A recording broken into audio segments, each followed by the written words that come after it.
al trastorno de pica. Entonces ya quedamos que estas conductas de pica tienden a ser a veces comunes hasta cierta edad. Ya cuando empezamos a notar que esto pudiera ser problemático, pues a partir como de los 6-7 años se puede decir que es algo problemático, porque ya no es una conducta impulsiva, ya es una conducta incluso planeada. Es decir, hay personas que padecen de pica que literalmente van a la tienda a comprar gises para podérselos comer como si estuvieran yéndose a comprar por unas papitas o una botana. O sea, realmente no es por una cuestión como tal de como más de que ansiedad. Nada, sí, es como una alteración de la percepción ante la cosa. Así es. Pero ¿podría contar como una alteración de la percepción? ¿Cómo una qué? ¿Sí podría contar como una alteración de la percepción? No, porque no es un trastorno de tipo disociativo. Pero le encuentra sabor y gusto a algo que no debería. Es como si agarrara cloro y me lo echara porque me gusta, ¿no? Sí, pero aunque fuera, pero no hay una cuestión de alteración en la percepción, porque ahí ya tiene que ver con que tenga un sabor diferente al que es. O sea, realmente tienen el sabor de lo que es el alimento. Ah, ya, no cambia. Sigue siendo, cambia. Si es hit, sigue sabiendo a gis. La cuestión es que para él le gusta el sabor. Y eso es lo que le gusta. Exacto. Así como hay personas a las que les puede, como les estaba diciendo en la mañana, Laura escuchó de una compañera que tuve que no le gusta el chocolate. ¿Quién? Así como pueden decir, como si a mí me encanta el chocolate, bueno, pues a ustedes como les encanta el chocolate, existen personas que no soportan el sabor del chocolate. Qué feo. No voy a decir nada. Ok, bueno, vamos al siguiente criterio, el criterio de Laura, ¿me haces el favor? Pues, un momento.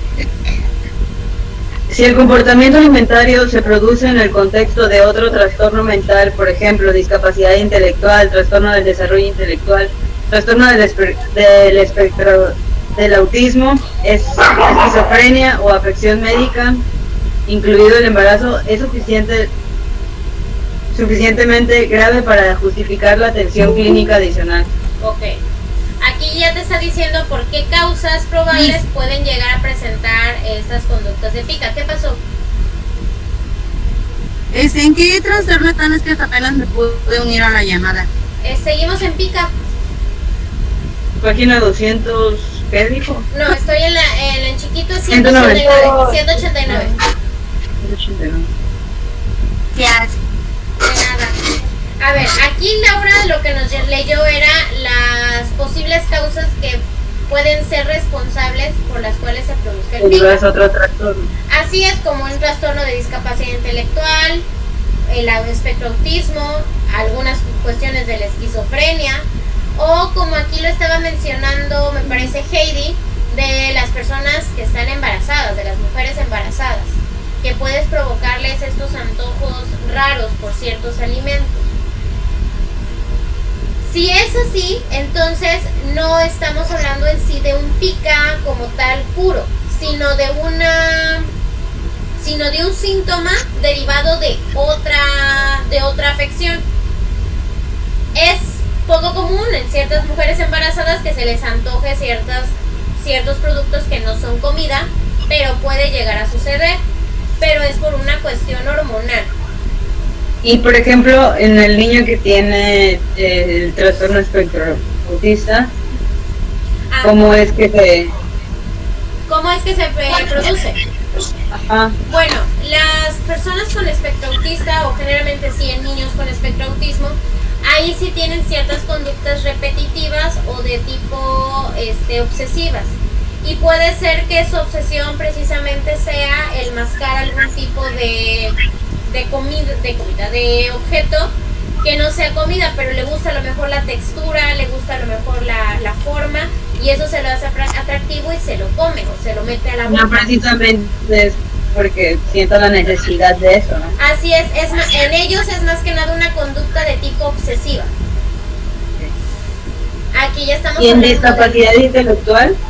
pues estamos hablando que precisamente como son niños con un bajo rendimiento intelectual o académico, es posible que se metan a la boca cualquier cosa y es por conductas regresivas. De nada. ¿Alguna otra cosa, chicos? Por ejemplo, incluso comerse los mocos es una cuestión de pica. Porque el moco no es un alimento. Ok, vamos a la parte de remisión. ¿Cuándo se debe de remitir a pacientes con pica? A ver, Evelyn, ¿qué dice especificar? Sí.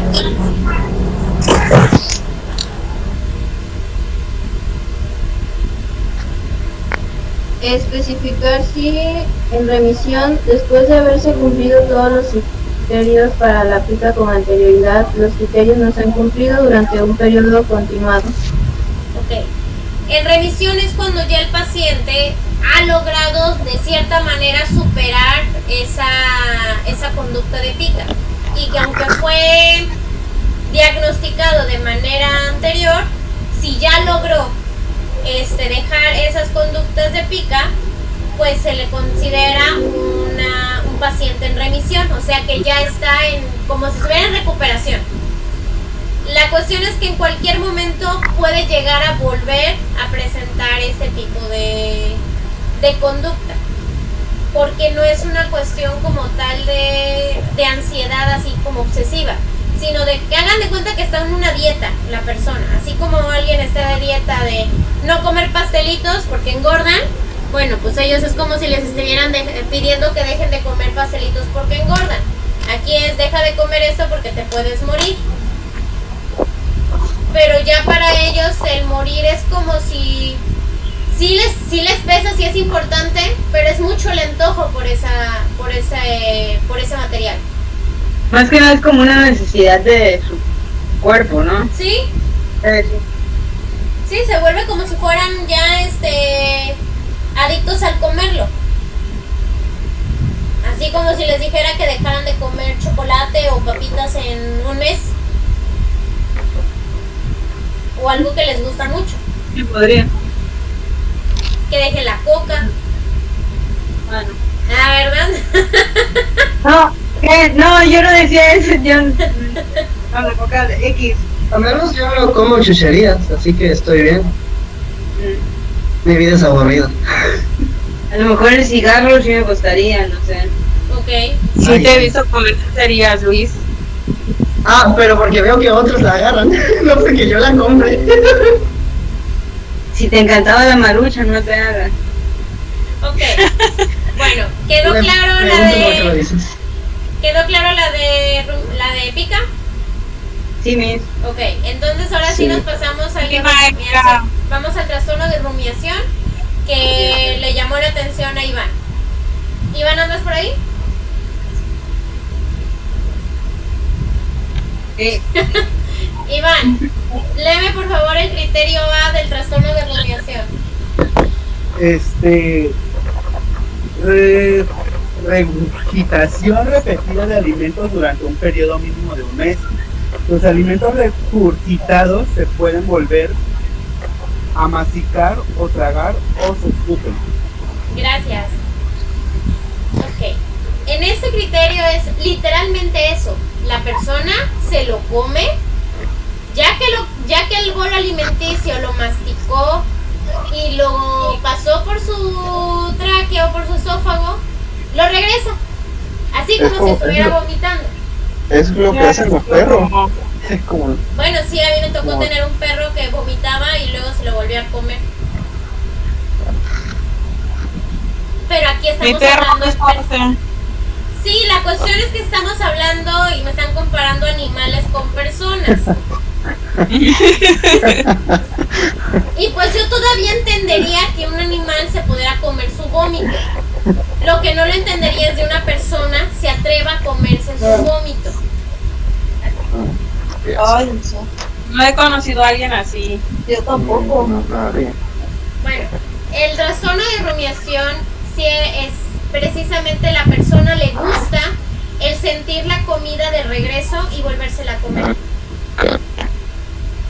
Es un gusto, por eso es un trastorno, porque es algo que no es saludable ni tampoco tiene una finalidad objetiva como tal, pero la persona lo hace.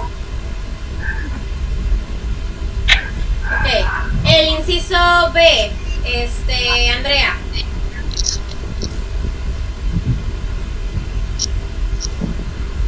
Andrea. Maestra, perdón, se me cortó. El inciso B. La regurgitación repetida no se puede atribuir a una afección gastrointestinal asociada u otra afección médica. Por ejemplo, reflujo gastroesofágico, estenosis y pilórica. Estenosis pilórica. Esos son conceptos médicos. Y tiene que ver con personas, el reflujo es eso.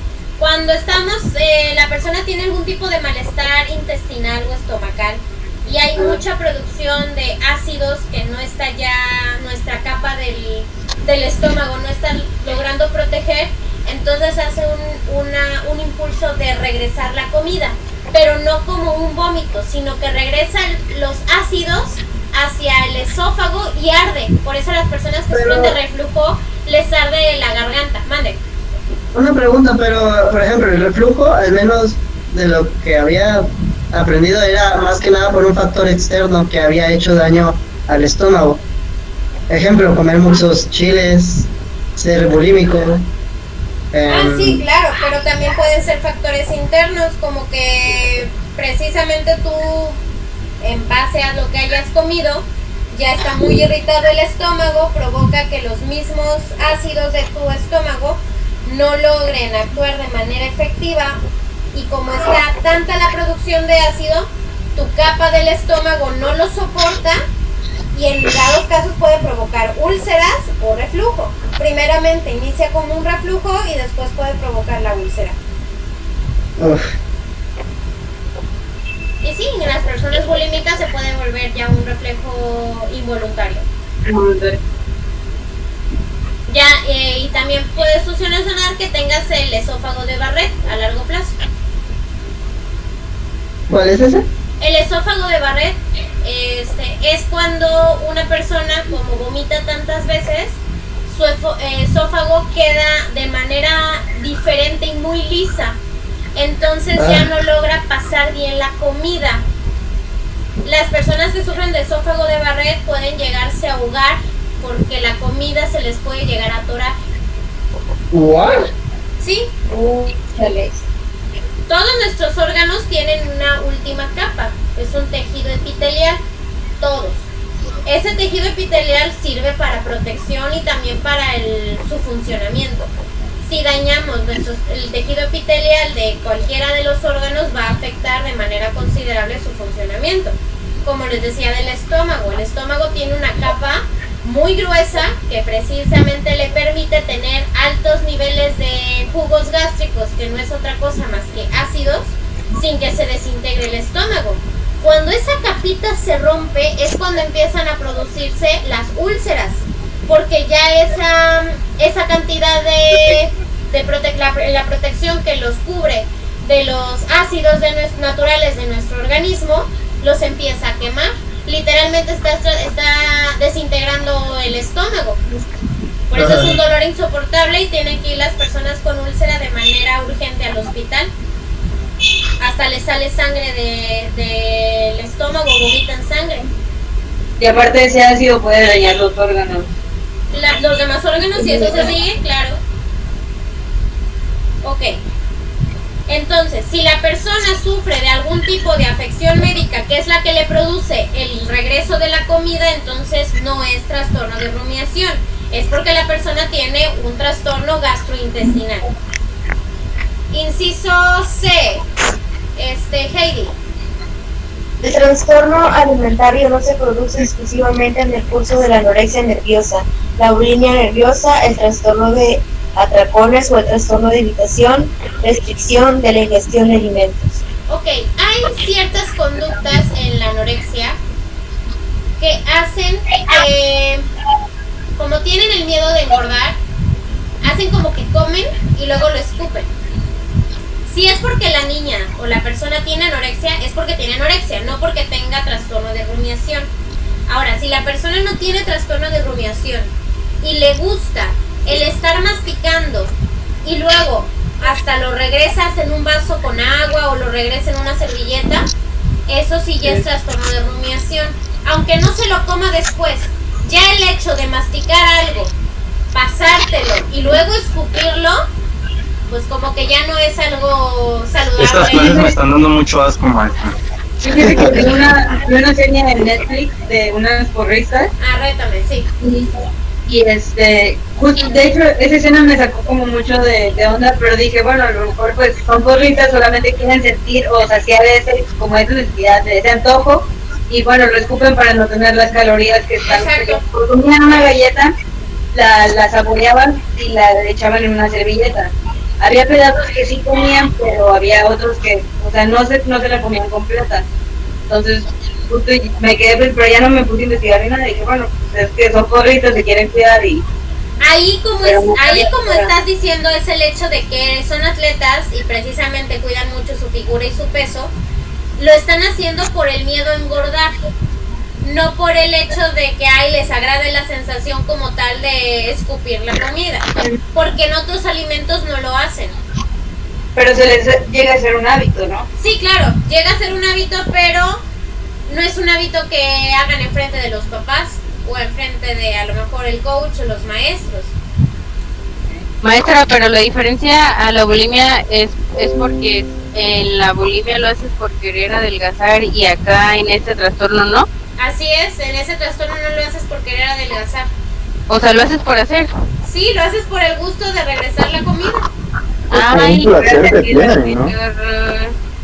¿Qué cosa? Es como un placer que les da al hacer esto, ¿no? Así es, les agrada la sensación de regresar la comida y algunos incluso se la vuelven a comer. Qué feo. Por eso se llama rumiación, como lo hacen las vacas o lo hacen las moscas. Las moscas comen, lo escupen y se lo vuelven a comer. Y todo en tu misma comida. Ok. El inciso D, Luis. Joder, se ve.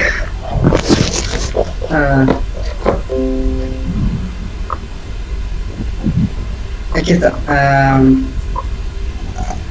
Te trabo.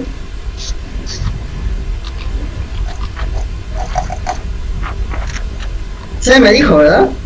El D. Si los síntomas se producen en el contexto de otros... Si los síntomas se producen en el contexto de otro trastorno mental, por ejemplo, discapacidad intelectual, trastorno del desarrollo intelectual u otro trastorno de desarrollo neurológico, son suficientemente graves para justificar atención clínica adicional. Ok. Aquí te está diciendo que si la persona, aparte de tener el trastorno de rumiación, está padeciendo de un trastorno, por ejemplo, del neurodesarrollo, entonces ya es una atención clínica significativa porque se lo pudiera estar provocando el mismo trastorno. Y aquí hay ciertos medicamentos para este tipo de personas que requieren tomar para evitar esos síntomas de rumiación. Y al igual que el trastorno de pica, también se puede especificar si hay pacientes en remisión. En remisión es cuando ya se supone tuvieron el tratamiento y ya dejaron de padecer los síntomas de regresar la comida.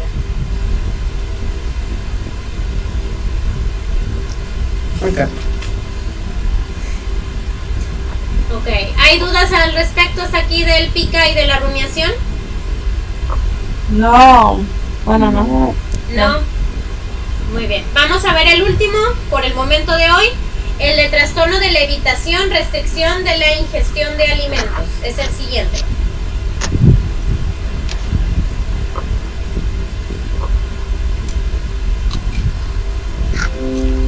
¿Ya están por ahí? A ver, Julie, léeme el criterio A del trastorno de evitación de alimentos. Voy. Ay. Trastorno alimentario o de la ingestión de alimentos, por ejemplo, falta de interés aparente por comer o alimentarse, evitación a causa de las características organolépticas de los alimentos, preocupación acerca de las consecuencias repulsivas de la acción de comer, que se pone de manifiesto por el caso persistente, ay Jesús, para cumplir las adecuadas necesidades nutritivas y o energéticas asociadas a uno o más de los hechos siguientes. Dilos. Pérdida de peso significativa o fracaso para alcanzar el aumento de peso esperado, o crecimiento escaso en los niños. Deficiencia nutritiva significativa, dependencia de la alimentación enteral o de suplementos nutritivos por vía oral, interferencia importante en el funcionamiento psicosocial. Ok, esas son las consecuencias del criterio A. Antes de pasar al siguiente, aquí estamos hablando no por un miedo a subir de peso, sino por un miedo a ciertos alimentos o evitación de alimentos. A las características o sabor, textura de los alimentos, exactamente, ¿no? Que pueden ser a los que llamamos la gente melindrosa, que es que no como esto porque no sé, no me gusta. Pero es que me acordé del mondongo. Ajá, que no comes algo porque no te agrada, pero no es lo mismo decir, ok, no como mondongo porque no me gusta, ya no como ningún alimento que tenga la misma consistencia. Por ejemplo, la gelatina o el flan. O sea, hace encasillarse como en texturas o en sensaciones o algo así. Así es, pero que precisamente es algo que ya se sale de una normativa que te restringes demasiados alimentos que ya estás causando estragos a tu nutrición, pero no ocasionados porque es que dejas de comer porque tienes miedo de subir de peso. ¿Verdad? Es por un desagrado o falta de interés hacia los alimentos. Por eso se llama de la restricción, o sea, me restringo ese alimento, no porque tenga miedo de engordar o porque sienta que me va a hacer subir de peso, no, sino porque en algo no me agrada, no me llama la atención o pareciera que realmente perdí el interés de comer. Pero no hay ningún otro factor de tipo depresivo por el cual dejes de comer. Pero es en áreas específicas. ¿Cómo? O sea, es decir, no, yo simplemente no como embutidos porque no quiero. Ok, pero no comer embutidos no te va a causar ningún estrago a tu salud. A que me digas. Aquí es que dejo de comer frutas, carne, cosas que le nutran, porque simplemente no le agrada el sabor a como se ve y eso.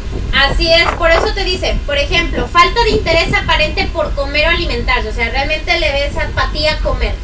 Como que te gustaría, una vez supe de una persona que siendo chiquita no le gustaba comer, pero porque sentía que perdía tiempo. O sea, no se sentaba a comer y decía, ay, ¿por qué no inventan unas pastillas que tengan todos los nutrimentos que necesitamos y con eso yo tengo para alimentarme? No porque no me agrada el comer, sino que lo veo como una pérdida de tiempo y yo quisiera seguir jugando.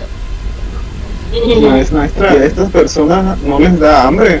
O sea, si ven la comida y no les da hambre. Sí les puede llegar a dar hambre, pero lo sustituyen por un alimento que a lo mejor ellos crean que les es más agradable. O sea, no es que dejen de comer por completo, sino que restringen la cantidad de alimentos que comen de tal manera que ya les empieza a afectar la salud. Y aquí podemos considerar... ¿Como los vegetarianos? Es a lo que iba a ir. Ejemplo, más que los vegetarianos, los veganos. ¿Por qué? Porque los vegetarianos pueden decir, solamente me restrinjo de comer carne o de ciertos alimentos de cierta carne roja o la carne de puerco nada más. Pero ya los veganos no solamente es la carne, son las harinas, son todos los productos lácteos, todos los productos que sean de origen animal, como el huevo, la leche, la mantequilla, la miel, todos esos alimentos. Y a la ¿Entonces los veganos son trastornados en ese sentido? Si hacemos incluso un estudio a nivel del funcionamiento y de la cantidad nutricional, podríamos detectar en los veganos sobre todo mucha falta de ciertos nutrimentos y proteínas. que les afecta a nivel cognitivo y a nivel del procesamiento, funcionamiento corporal. Hubo incluso hace como, no me acuerdo si fue hace 1 año o 2 años, de una youtuber que que hubo mucha polémica porque la cacharon comiendo pescado. Y toda su vida de youtuber y de influencer era dando a conocer una vida de veganismo. Y Rowana. Ella. Y que entonces que veganismo y todo era que dando recetas súper veganas y nada de... exactamente. ¿Y qué pasó? Le vino una descompensación horrible que estuvo su vida estuvo al límite. Y el doctor le dijo que porque tenía que comer productos de origen animal o ciertas carnes, que no podíamos prescindir de ellos porque nuestro propio organismo estaba formado para consumirlas y él no estaba teniendo una nutrición apropiada. La cuestión con ella es que eso lo sabía solamente ella y siguió dando a conocer a sus seguidores el seguir teniendo o mantener una vida completamente vegana cuando ella ya no lo era. Al principio puede parecer un tipo de dieta muy saludable y si la persona se llega a desintoxicar de ciertas toxinas o de ciertos alimentos muy procesados y tiene ciertas consecuencias aparentemente benéficas, como que les sube la energía, se sienten más activos, se sienten más ligeros, bajan de peso, claro que sí, pero a la larga tiene muchos estragos en la salud. Es un efecto nada más temporal, ¿no? En Exacto. lo que te desintoxicas y ya después te empieza a afectar. Sí, les empieza a afectar. Pero, entonces, o sea, sí se puede decir que si alguien es vegano tiene ese trastorno de evitación. Porque es que, bueno, los veganos siempre te dicen, es que no consumo esto, pero consumo eso porque también como que siempre encuentran la versión vegana. O sea, por ejemplo, no usan mantequilla ni margarina, pero usan ghee. O sea, como que siempre le encuentran... Porque sigue siendo restricción hacia alimentos. Aquí, por ejemplo, hace poco vi uno donde en vez de ser, que no sé cómo llamarlo porque no era vegano, sino que era una dieta loca que solamente podían comer frutas. O sea, solamente se permite el consumo de frutas y nada más 3 o 4 tipos de verduras y ya. O sea, nada de carnes, nada de lácteos, nada de ninguna otra cosa. Solamente puedes comer frutas y solamente unos 3 o 4 tipos de verduras. O sea, nada más. El humano no está hecho para eso. Desgraciadamente el cuerpo humano requiere de toda la gama de alimenticia a nivel proporcional, obviamente, para que el cuerpo funcione. Incluso algo que a lo mejor no sé si sabían, ¿se acuerdan para qué servía la serotonina? Pues es la de felicidad. ¿Es la hormona de la felicidad? Bueno, la serotonina no la produce el cuerpo de manera natural. A fuerzas la requiere producir a partir de lo que comemos.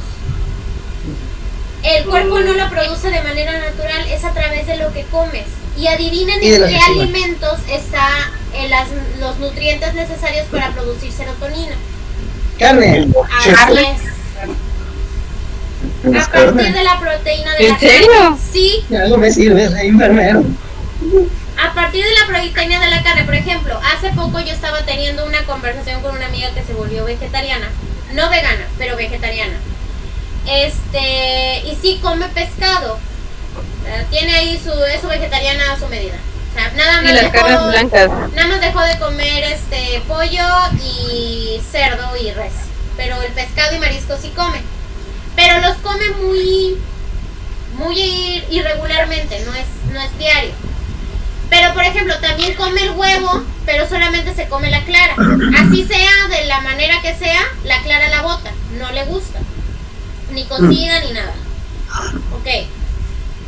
Hace poco estábamos teniendo yo una discusión, pero sí le estaba regañando porque de hace 1 año a la fecha se empezó a enfermar muy recurrentemente.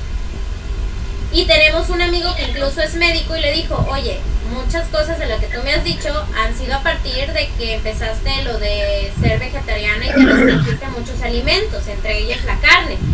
Y antes ella consumía carne de manera normal. Pero bueno, se metió esto y ella necia con que no, es que yo sí como esto, como aquello, como muchas semillas. Ajá. Le pasé incluso una investigación nutrimental y le dije, a ver, vamos a ser claros. Tú dices que comes comes proteína a partir de semillas. Y me dice, pero por ejemplo, yo como huevo. Le dije, sí, tú comes huevo, pero no te comes el huevo entero, te comes solamente la clara. ¿Y qué dice la investigación? ¿Dónde están las proteínas que producen la serotonina? En la yema. Ah, mensa, pues no te estás comiendo nada más la clara, no te estás comiendo la yema, que es la que tiene los receptores de esa sustancia. Me dijo, bueno, es que como pescado. Ajá, dice que el pescado ayuda a producir ahorita no me acuerdo del nombre de las moléculas, pero solamente produce las moléculas. La yema, por ejemplo, y la carne no solamente produce las moléculas, produce los receptores. De nada te sirve comerte la cantidad de moléculas si no tienes los receptores para esa sustancia. Por eso es importante saber qué ingieres y qué no ingerir y en qué cantidades. Aquí en esta cuestión de este trastorno no es de que te cuides por la cuestión alimentaria, física, saludable, sino que tú estés restringiendo el alimento nomás porque sí, nomás porque hay algo en el alimento que no te gusta, que no te agrada. El ejemplo que les decía, a ver, una cosa es que no te gusta el mondongo porque no te gusta el sabor o que digas es que es intestino, a que digas es que es la consistencia y todos los alimentos que tengan esa misma consistencia no te los vas a comer, como la gelatina, el flan, etcétera. Eso pasa en México, enseguida te quieren purgar. Y ya el criterio A dice, ya que restringes esa cantidad de alimentos, te está provocando una pérdida de peso significativa, una deficiencia nutricional, una dependencia de la alimentación enteral o de suplementos nutritivos por vía oral, o sea que empiezan a comer suplementos como el Ensure, como algún tipo de sustituto o suplemento alimenticio. En vez de comer, me tomo un licuado de proteína de Herbalife.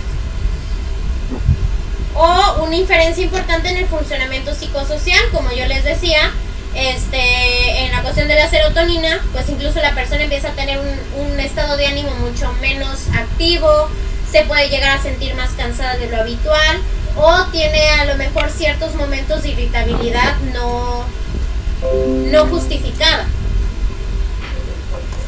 El criterio B, Laura, antes de que te me duermas. Estoy prestando atención, oiga. Están meditando las palabras. Sí, claro. El trastorno no se explica mejor por la falta de alimentos disponibles o por una práctica asociada culturalmente aceptada. Ok, aquí te está diciendo que el trastorno no es porque no tengas el dinero para comprar la comida o no dispongas de la comida o porque tu cultura sí te lo diga. Ejemplo, las personas que son del judaísmo, ellos no comen embutidos ni carne de cerdo si no es kosher. Y ellos se restringen de esos alimentos, pero porque así es su cultura. Si así es tu cultura, si así es tu religión o porque donde estás no hay alimentos, no tienes para alimentarte, entonces no puedo considerarte que sea un trastorno de restricción. Criterio C, Joan, ¿andas por ahí? Sí, maestra, ¿me puede volver a repetir, por favor? El criterio C.